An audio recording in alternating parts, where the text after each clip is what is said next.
Person of the Year, Ron Paul, by the Southern Avenger.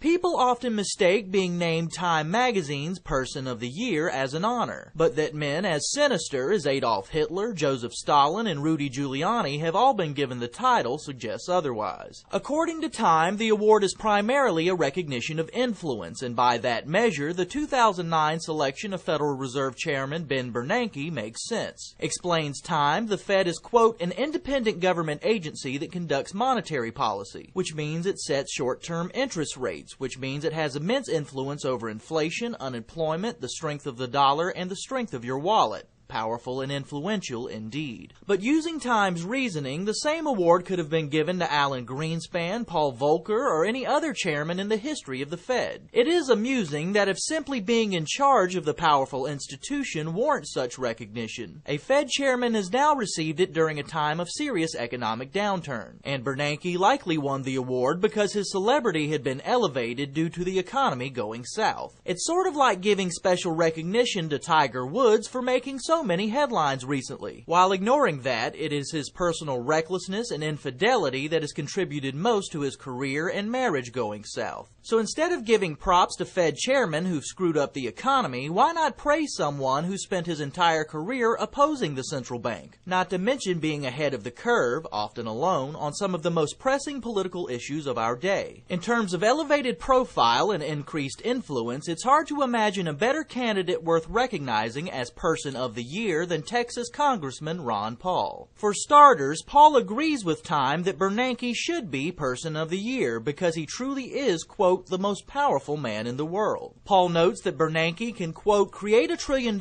in secret without any monitoring of the Congress. So there's no transparency, and I think he's more powerful than the president. And yet for years, decades even, Paul was virtually alone on Capitol Hill in calling to rein in the Fed. Today, the once extreme notion of auditing the Federal Reserve has become mainstream amongst Republicans and more than a few Democrats, due in no small part to Paul's lead, reports the Houston Chronicle, quote, as odd as it may seem, Paul has become one of the most influential Republicans in a capital city dominated by liberal Democrats. The subject that has brought him to prominence is the same issue that subjected him to ridicule from establishment Republicans for years: his long-standing opposition to the nation's monetary system and the Federal Reserve Board that prints money and controls its supply. On economic matters, he was seen as way outside the mainstream, University of Houston political scientist Richard Murray said. His views were somewhat 19th century in the view of a lot of economists. Well, they say history repeats itself, and suddenly Paul's 19th century thinking seems appealing to those suffering through the first economic meltdown of the 21st century. While many now embrace Paul's fringe thinking on the Fed, many Americans have also migrated closer to the congressman's thinking on foreign policy. When during the George W. Bush years, the Republican Party exchanged its traditional limited government rhetoric to advocate for war, Paul vocally opposed nation-building in Afghanistan and the invasion of Iraq, ventures he believed were unjustified, unwinnable, and too costly. When running for president in 2008, many saw Paul as simply the anti-war Republican, a seemingly oddball position at the time, particularly amongst a field of GOP candidates whose platforms consisted mainly of trying to outdo each other in their enthusiasm for war. And yet as Obama continues with an almost identical foreign policy agenda as Bush, polls show that many Americans, including many Republicans, are now war-weary and skeptical as to what the U.S. endgame might be in the Middle East. Many are realizing there probably is no real end or no true victory in Afghanistan or Iraq. And many now realize that Paul had been right all along. Given the anxiety over economic downturn and costly military overstretch, it is not far-fetched to say that popular American opinion is likely now closer to Paul's thinking on those two major issues than that of either major party nominee for president in 2008, and particularly President Obama, whose poll numbers continue to plummet. Says the Houston Chronicle, quote, it's not that Paul has gone mainstream, rather the mainstream has gone Paulite. Not bad for a guy who just 2 years ago was considered persona non grata by his own party. And not bad for a man who continues to change hearts and minds not because of any grand strategy or particular political savvy, but mostly because, against overwhelming odds, he's refused to change one bit.